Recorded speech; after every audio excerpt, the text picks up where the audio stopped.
बिस्मिल्लाहिर्रहमानिर्रहीम। अस्सलाम वालेकुम नाज़रीन, आप यूट्यूब चैनल देख रहे हैं। मैं इमरान खान हूं। सबसे पहले तो मैं आपको बताऊं कि अडियाला जेल के बाहर मैंने पिछले वीलॉग में कहा था कि कारकुन पहुंचेंगे बड़ी तादाद में पाकिस्तान तहरीक इंसाफ के, और उसकी वजह ये थी कि पिछली मरतबा इमरान खान साहब की जो बहनें हैं और उनके साथ टॉर्चर किया गया, उनके साथ ज्यादती की गई, वहाँ पर उनको घसीटा गया, सड़कों पर उनको मारा गया, और उस पर वो आसान न्याजी का एक ख़त भी मैंने आपको पिछले वीलॉग में पढ़ के सुनाया था। अब अडियाला जेल के बाहर एक तो खैबर पख्तूनख्वा की जानिब से बड़ी तादाद में कारकुन आए, दूसरा पंजाब से आलिया हमजा ने कहा कि जो टिकट होल्डर्स हैं और जितने भी लोग वहाँ पे उम्मीदवार हैं या ओहदेदारान हैं वो सारे पहुंचे। तो अडियाला जेल के बाहर यहाँ पे भी बहुत बड़ी तादाद में लोग आ गए, पंजाब से भी, और फिर ISF की एक बड़ी अच्छी खासी तादाद ने इसमें शिरकत की है, नौजवान बड़ी तादाद में। शाहिद खटक, मीना खान अफरीदी, अलामा राजा नासिर अब्बास साहब, शौकत बसरा साहब और बहुत सारे वकला भी आए हैं। तो एक बड़ी तादाद है लोगों की जो अलीमा खानम और नौरीन खानम के साथ मौजूद है अडियाला जेल के बाहर। छोटी मोटी झड़पें भी हुई हैं पुलिस के साथ, और इस मरतबा कारकुनों की तादाद हजारों में है। जो मीडिया के लोग जिनसे मेरी बात हुई, मैंने कहा जी मुझे एग्जैक्ट आप सिचुएशन बताएं, तो उन्होंने कहा हजारों कारकुन पहुंचे। कुछ कारकुन वापस भी गए हैं, जब रात हुई है तो कुछ कारकुन वापस चले गए सारा दिन इंतजार करके, और वो ये इंतजार कर रहे थे कि इमरान खान साहब की बहनों की मुलाकात करवाई जाएगी इमरान खान साहब से, तो अंदर से कोई पैगाम बाहर आएगा, लेकिन मुलाकात फिर नहीं करवाई गई। और इस वक्त जब मैंने आखिरी टेलीफोन कॉल किया तो 400 के करीब लोग अलीमा खानम के साथ और इमरान खान की दीगर बहनों के साथ वो अडियाला जेल के बाहर बैठे हैं। इन्होंने जब बढ़ने की कोशिश की अडियाला जेल की जानिब, तो फिर पुलिस की भी बहुत बड़ी नफरी थी, सैकड़ों की तादाद में पुलिस वाले भी इकट्ठे किए हुए थे। तो सारा दिन पुलिस जो है वो लड़ाई झगड़ा कर नहीं पाई। उसकी एक बड़ी वजह यह थी कि कारकुनों की तादाद बहुत बड़ी थी, और दूसरा इस वक्त रियासती इदारे नहीं चाहते, क्योंकि मौजूदा रजीम नहीं चाहता कि कोई नई बड़ी लड़ाई हो जाए। लेकिन इमरान खान साहब से मुलाकात भी वो नहीं करवा पा रहे, बल्कि एक गैर मुल्की सफीर को मुबैना तौर पर उन्होंने ये भी कहा कि जी बाद में हम कंपनसेट कर देंगे, थोड़ा टाइम हमें दे दें। तो एक आधा महीना मांगा गया था, लेकिन देखें मुलाकातें तो करवानी पड़ेंगी। जब आसिम मुनीर साहब महसूस करेंगे कि अब उन्हें कोई खतरा नहीं है, तो फिर वो इमरान खान साहब की मुलाकातें दोबारा खोल देंगे। ताकत तो बहुत हासिल कर ली आसिम मुनीर साहब ने मौजूदा निजाम के अंदर, ताहयात इस्तिस्ना है, ताहयात मुरात है, ये सारी चीजें हैं। बहरहाल झड़पें हुई, उनमें हंगू के MNA यूसुफ खान साहब वो नजर आए, बाकायदा वो जख्मी हो गए। कुछ पाकिस्तान तहरीक इंसाफ के कारकुनान जो है वो जख्मी हुए, कुछ जगह पे जो है वो कारकुनान ने मुजाहमत भी की। पुलिस की जो एंटी रॉयट फोर्स है वो बहुत बड़ी तादाद में वहां पे पंजाब हुकूमत ने खड़ी की हुई है अडियाला जेल के बाहर। ऐसा हमने कभी नहीं देखा। नवाज शरीफ साहब की जब मुलाकात होती थी तो बाकायदा PMLN के लोग जाते थे, उनकी गाड़ियां जाती थी और बाकायदा पार्किंग में गाड़ियां लगती थी, पुलिस वाले उनको जो है वो सलाम करते थे, और ये लोग लिस्टों के मुताबिक अंदर बार बार मुलाकातों के लिए जाते थे। मीडिया के लोग जाते थे, उनके लिए अलग एक पूरा पार्किंग का इंतजाम बनाया हुआ था, बाहर जो है वो कैंप लगा हुआ था, खाने पीने का प्रॉपर इंतजाम होता था, बहुत फैसिलिटेट किया जाता था इमरान खान साहब के दौरे हुकूमत में। जब उस्मान बुज़दार वज़ीर आला था पंजाब का, ये उस्मान बुज़दार से आप पूछ सकते हैं कि किस किस्म के इंतजाम थे। उस वक्त एक ब्यूरोक्रेट जो होम सेक्रेटरी था पंजाब का, वो तो बहुत फैसिलिटेट करता था, बाकायदा वो अहकामात लेता था। पंजाब हुकूमत के मुलाजिम होने के बावजूद वो PMLN से अहकामात लेता था। तो अब सूरत हाल ये है कि यहाँ पे अलीमा खानम ने ऐलान किया कि हम कल सुबह तक यहाँ पे धरना देंगे। अगर इमरान खान साहब से हमारी मुलाकात नहीं करवाई जाती तो फिर ये लंबा धरना चलेगा, इसके ऊपर ये लोग एहतजाज करेंगे। तो ये अडियाला की सिचुएशन है, इसमें कोई डेवलपमेंट होगी मैं आपके साथ शेयर कर दूंगा। सैकड़ों कारकुनों के साथ अभी भी काफी बड़ी तादाद में लोग वहां बैठे हैं। बैरिस्टर गौहर वहां पे आए थे, उन्होंने अपना एहतजाज रिकॉर्ड करवाया और उसके बाद बैरिस्टर गौहर वापस चले गए। तो आज के दिन भी इमरान खान साहब की फैमिली की मुलाकातें नहीं करवाई गई और ना ही मुलाकातें वकला की करवाई गई। तो कैद तन्हाई जो है इमरान खान साहब की, अब जब मैं ये वीलॉग रिकॉर्ड कर रहा हूं तो अब तक जारी है। DG ISPR ने सहाफियों से मुलाकात की, आजकल काफी एक्टिव है। थोड़े दिन पहले ये मुख्तलिफ तालीमी इदारों में भी जा रहे थे, मदरसे के अंदर भी नजर आए कि वहां पर इन्होंने बड़ी गर्मजोशी के साथ इनका इस्तकबाल भी किया गया। DG ISPR का इनके माथों के बोसे भी लिए गए, और DG ISPR मदारस में भी पहुंचे, एक मदरसे के अंदर वहां पे कुछ बातचीत हुई, उसका अहवाल भी है। लेकिन अभी जो है वो मुलाकात की है जो सीनियर सहाफी हैं, कुछ एंकर्स हैं, उनके साथ DG ISPR ने। इस मुलाकात में क्या बातचीत हुई, ये कुछ चीजें मैं आपके सामने रख देता हूं जो मेन चीजें हैं। एक तो उन्होंने जो अफगानिस्तान में तालिबान हुकूमत है उनको कहा कि तालिबान जो है वो हुकूमत एक रियासत की तरह जो है वो फैसला करे, नॉन स्टेट एक्टर्स की तरह फैसला ना करें। फिर उन्होंने कहा जी कि तालिबान हुकूमत कब तक अबूरी रहेगी, यानी पाकिस्तान की एस्टेब्लिशमेंट को इस बात की फिक्र है कि अफगानिस्तान में एक अवामी मुंतखब हुकूमत होनी चाहिए, लेकिन क्या पाकिस्तान में एक अवामी मुंतखब हुकूमत है? इसका जवाब सारे पाकिस्तानी जानते हैं। फिर उन्होंने कहा जी नॉन कस्टम पेड गाड़ियां जो है इन पर फौरी तौर पर पाबंदी लगाई जाए, दहशतगर्दी के वाकयात में इन गाड़ियों को इस्तेमाल किया जाता है। नॉन कस्टम पेड गाड़ियों का धंधा बहुत बड़ा है, ये गाड़ियां अफगानिस्तान से पाकिस्तान में दाखिल होती है और इनको पाकिस्तान के कई इलाकों में चलाया जाता है, कबायली इलाकों में, इवन स्वात में, ऊपर गिलगित बल्तिस्तान में, बहुत सारे एरियाज में ये गाड़ियां चलाई जाती हैं जो नॉन कस्टम पेड गाड़ियां हैं, और इनकी स्मगलिंग के अंदर बाकायदा बहुत पैसा बनाया जाता है और बॉर्डर पे खड़ी हुई सिक्योरिटी फोर्सेस भी इसके लिए जिम्मेदार हैं। अच्छा जी, इसके बाद उन्होंने एक स्टेटमेंट दिया DGISPR ने, उन्होंने कहा जी ब्लड और बिजनेस ये एक साथ नहीं चल सकते, यानी जहां पे खून बह रहा हो और साथ आप कारोबार भी करना चाहें, ये अफगानिस्तान के तनाजुर में इन्होंने बात की है। ऐसी ही बात इंडिया पाकिस्तान के बारे में करता था कि ट्रेड एंड टेररिज्म ये एक साथ नहीं चल सकता, यानी टेरर एंड ट्रेड एक साथ नहीं चल सकता। ये बात इंडिया पाकिस्तान के लिए करता था, आज पाकिस्तान वही बात अफगानिस्तान के लिए कर रहा है कि ब्लड और बिजनेस एक साथ नहीं चल सकते। इंडिया ने टी का वर्ड यूज किया, पाकिस्तान ने बी का वर्ड यूज किया, लेकिन दोनों तरफ एक नफरत है और वो बढ़ती जा रही है। यानी एक बॉर्डर के साथ फेंस लगाई इंडिया ने ताकि पाकिस्तान से वो महफूज रहे, और एक बॉर्डर के साथ फेंस लगाई पाकिस्तान ने ताकि अफगानिस्तान के साथ पाकिस्तान महफूज रहे और वहां से दहशतगर्दी पाकिस्तान में ना आए।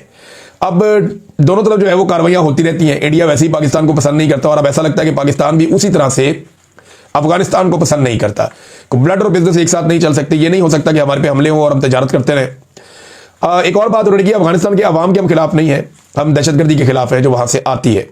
फिर एक और बात उन्होंने कहा जी मैं ये बताना चाहता हूं कि एक्शन ये बताता है कि तहरीक तालिबान अफगानिस्तान और तहरीक तालिबान पाकिस्तान में कोई फर्क नहीं है।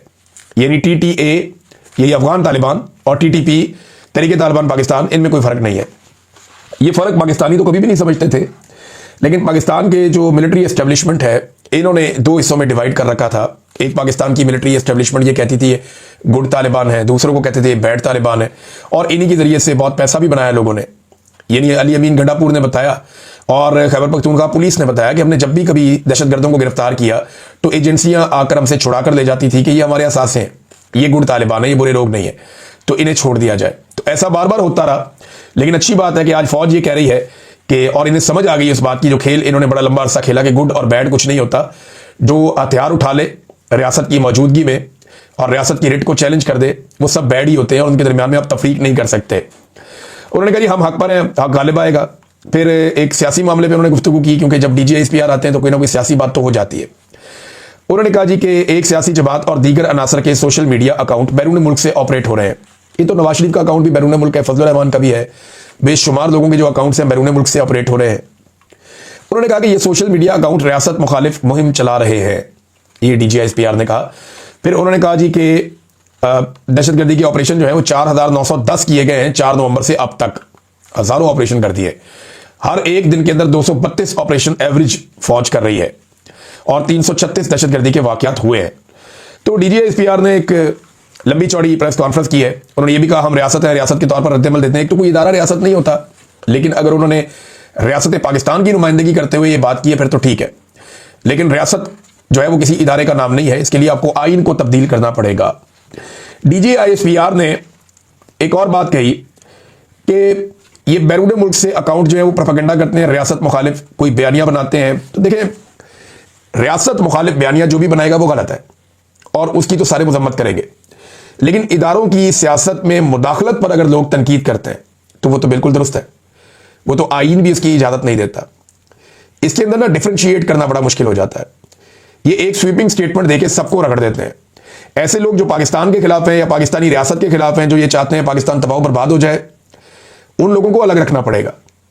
और वो लोग जो ये चाहते हैं कि पाकिस्तान के इदारे अपनी आईनी हुदूद के अंदर जाएं, जो लोग ये चाहते हैं कि मिलिट्री एस्टेब्लिशमेंट या पाकिस्तान के फौजी जर्नैल, साफ बात करें तो वो पाकिस्तान के फैसलों में अपना किरदार अदा करना बंद कर दें और मातहत के तौर पर काम करें, जो रियासत फैसला करे। और रियासत क्या है? अवाम की मुंतखब की हुई हुकूमत। मैंडेट का एहतराम किया जाए, रूल ऑफ लॉ होना चाहिए। ये ताहयात इस्तिस्ना वाली चीजें इस किस्म की नहीं होनी चाहिए। आइन का जो है वो बाजू मरोड़ के अपनी मर्जी के जो है वो शक्ल शामिल नहीं करनी चाहिए। अदलिया को कंट्रोल नहीं करना चाहिए, मीडिया को काबू नहीं करना चाहिए।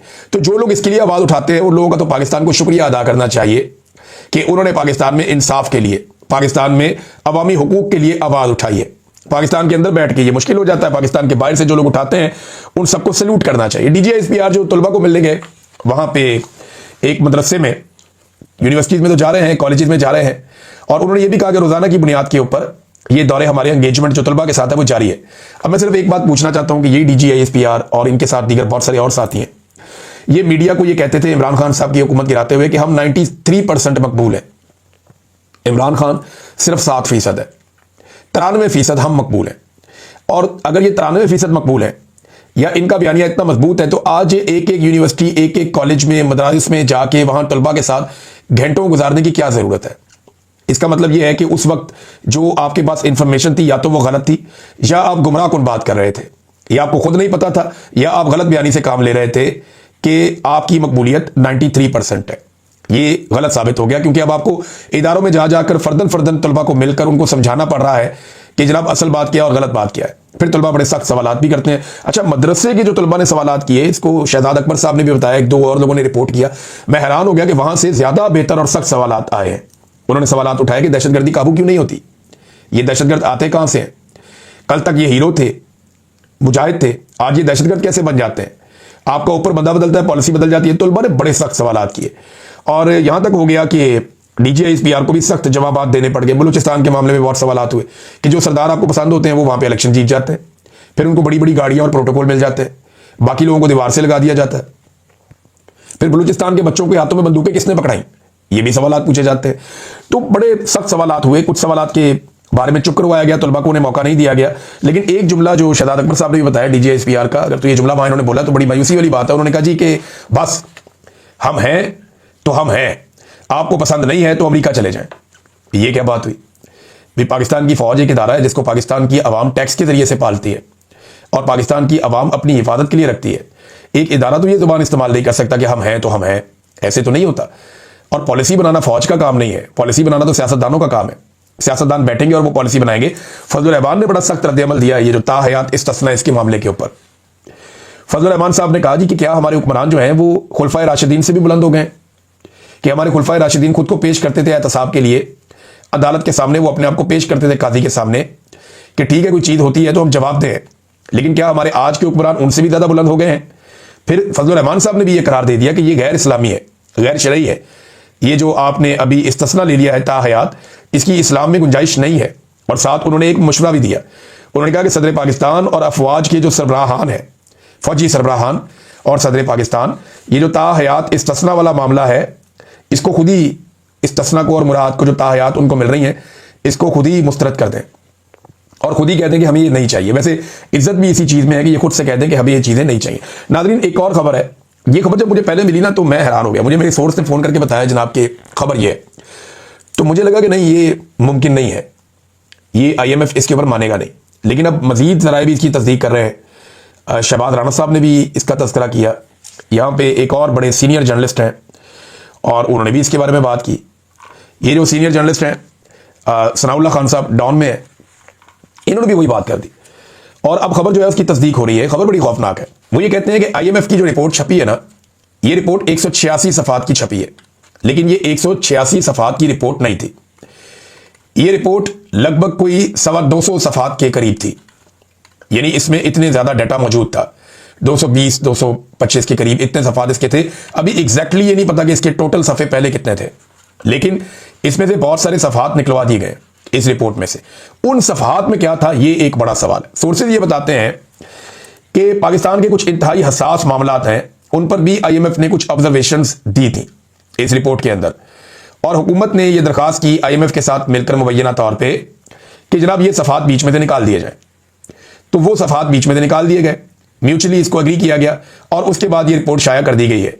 उन सफ़ात में भी बड़ी खौफनाक चीज़ें हैं। वो पाकिस्तान की इंटेलिजेंस के हवाले से, पाकिस्तान के कुछ हसास इदारों के मामलात के हवाले से कुछ सफ़ात उसके अंदर शामिल थे कि यहाँ पे भी बहुत गड़बड़ है, यहाँ पे बहुत बड़ी बड़ी प्रॉब्लम्स हैं और इस बजट के अंदर भी प्रॉब्लम है। मिलिट्री बजट की भी बात हो रही है और दीगर कुछ चीज़ें ऐसी थी जो फौज के कारोबारों से रिलेटेड थी, यानी फौज जो कारोबार करती है उससे जुड़ी हुई कुछ चीज़ें भी IMF की रिपोर्ट के अंदर शामिल थी कि जनाब ये जो फौज कारोबार कर रही है इसकी वजह से पाकिस्तान का नुकसान हो रहा है और यहां पे कोई मुकाबले की फिजा नहीं बन पा रही। अब ये चीजें उसमें से निकलवाई गई हैं। जब वो चीजें उसमें से निकल गई तो फिर रिपोर्ट एग्री करके पब्लिक कर दी गई। तो 186 सफ़ात की रिपोर्ट आ गई है। बाकी जो सफ़ात हैं आज नहीं तो कल कभी ना कभी वो सफ़ात भी पब्लिक के सामने आ जाएंगे।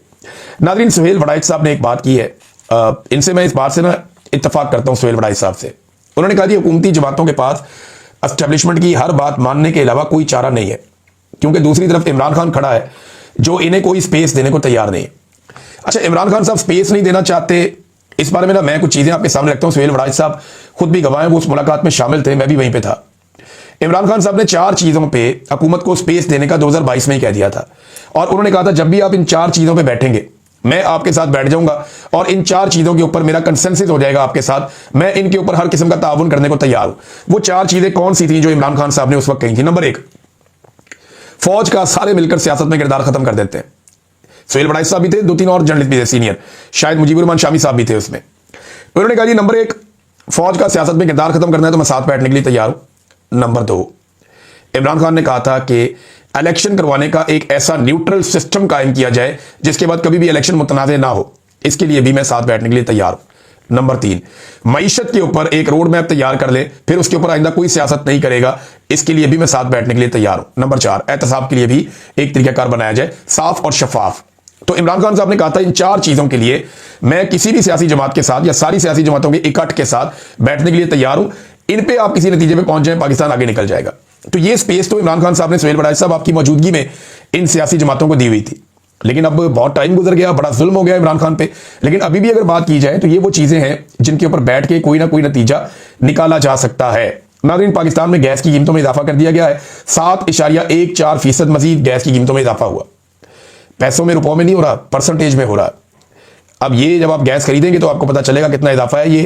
ये MBBTU इस तरह को इसकी वो है, एक टर्मिनोलॉजी होती है, मेरे भी ज़हन में नहीं है, लेकिन इसमें जो फी यूनिट कीमत बढ़ी है वो लगभग 70-75 पैसे लेकर कोई 125 रुपए तक मुख्तलिफ इलाकों में अलग अलग तरीके से बढ़ी है, या मुख्तलिफ कंपनीज की अलग अलग तरीके से बढ़ी है। तो ये इतनी कीमत गैस की एक मरतबा फिर बढ़ा दी गई है।